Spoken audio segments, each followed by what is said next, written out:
Hi guys, good morning. कैसे हो आप सब? आई होप आप सब अच्छे होंगे। मैं भी बहुत अच्छी हूँ।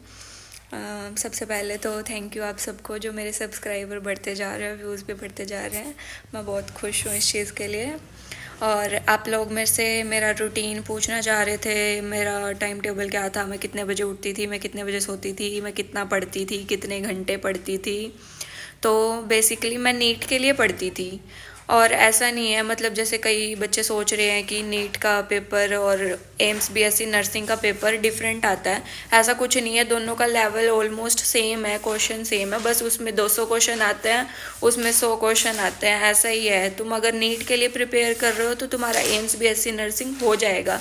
क्योंकि हमने भी ऑलमोस्ट सभी बच्चे जो भी यहाँ पे क्लास में है ना, सभी ने ऑलमोस्ट नीट के लिए ही किया था। और जो थोड़े थोड़े नंबर से रह गए, by luck, bad luck bad luck था उनका, जो रह गए तो वो यहाँ पे आ गए हैं। तो ऐसा मत सोचो कि पेपर बहुत डिफरेंट आता है या ऐसा कुछ, जो भी तुम्हें बता रहा है ऐसा कुछ नहीं है, तो ऐसे मत पढ़ो। और रही बात शेड्यूल की, तुम्हारे टाइम टेबल की, तो तुम्हारे पास अभी इतना टाइम नहीं है कि तुम ये करो कि हाँ ये इतने बजे मैं ये करूँगा, इतने बजे मैं ये करूँगा। अभी तो ये होना ही नहीं चाहिए ना, क्योंकि टाइम कितना है तुम्हारे पास? 1 जून को तुम्हारा पेपर है ना। तो आपको सिर्फ यही करना है कि अभी आप जितना पढ़ सकते हो एक सीटिंग में उतना पढ़ो, फिर आप 5-5 मिनट के ब्रेक लो, उसके बाद दोबारा पढ़ लो। अभी इतना यही है ही नहीं ना।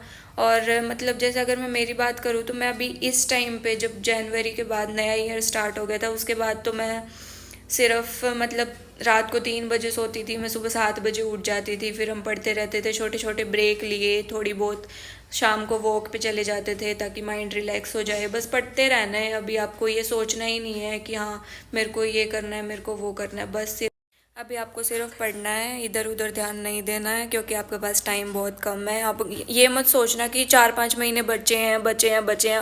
वो यूँ निकल जाता है, पता भी नहीं चलता है। ठीक है। तो और अगर मतलब फिज़िक्स की बात करें तो फिज़िक्स में अभी वन शॉट देख लो, थोड़ा थोड़ा, मतलब वन शॉट देख के उसके नोट्स बना लो। नोट्स ऐसे बनाना कि सिर्फ फॉर्मूले फॉर्मूले लिखना, ऐसे नहीं है थ्योरी लिखने मत बैठना अभी।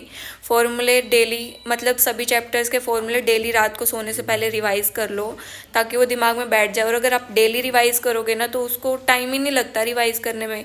मैक्सिमम 10 से 15 मिनट लगेंगे आप रिवाइज करके रोज़, मतलब वो दिमाग में बैठ जाएंगे फॉर्मूलाज। और क्वेश्चन प्रैक्टिस करो। और जो बायो है, केमिस्ट्री है, दोनों सिर्फ एनसीईआरटी पढ़ो। एनसीईआरटी को जितनी बार पढ़ोगे उतनी बार ऐसे लगेगा कि कुछ नया पढ़ रहे हैं। तो एनसीईआरटी पढ़ो और क्वेश्चन प्रैक्टिस करो। अभी जितनी ज़्यादा क्वेश्चन प्रैक्टिस कर सकते हो उतनी ज़्यादा क्वेश्चन प्रैक्टिस करना। और रही बात जीके की, तो जीके को यार अवॉइड कर दो, क्योंकि अभी 3 सब्जेक्ट है, वो 90 मार्क्स के आने हैं। जीके सिर्फ 10 मार्क्स की आनी है, तो उसको आप अवॉइड भी कर सकते हो एक बार के लिए। क्योंकि जीके में थोड़े बहुत क्वेश्चन तो ठीक हो भी जाते हैं, जैसे कुछ रीजनिंग के आते हैं, कुछ ऐसे वैसे आते हैं, इसका रिलेशन ऐसे क्या बनेगा, वो चाचा ताया जो भी होता है वो आ जाते हैं, तो वो हो जाते हैं सोल्व, ऐसा नहीं है।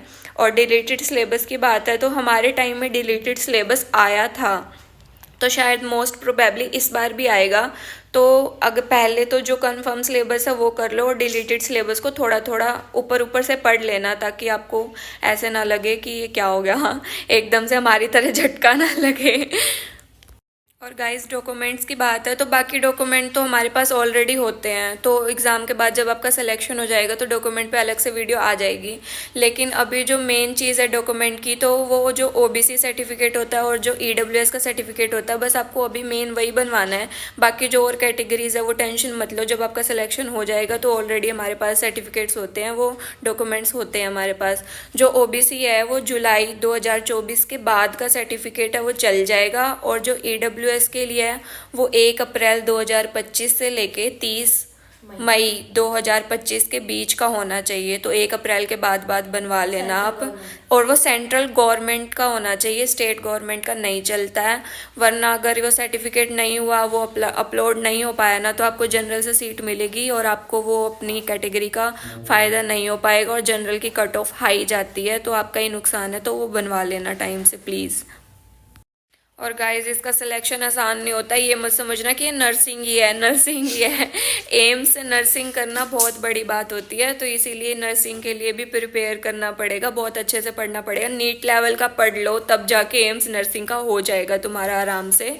तो ऐसे छोटे मोटे हल्के में मत लेना इसको, और अगर और कोई डाउट हो तो मेरे से पूछ लेना, मैं बता दूंगी। Bye bye guys.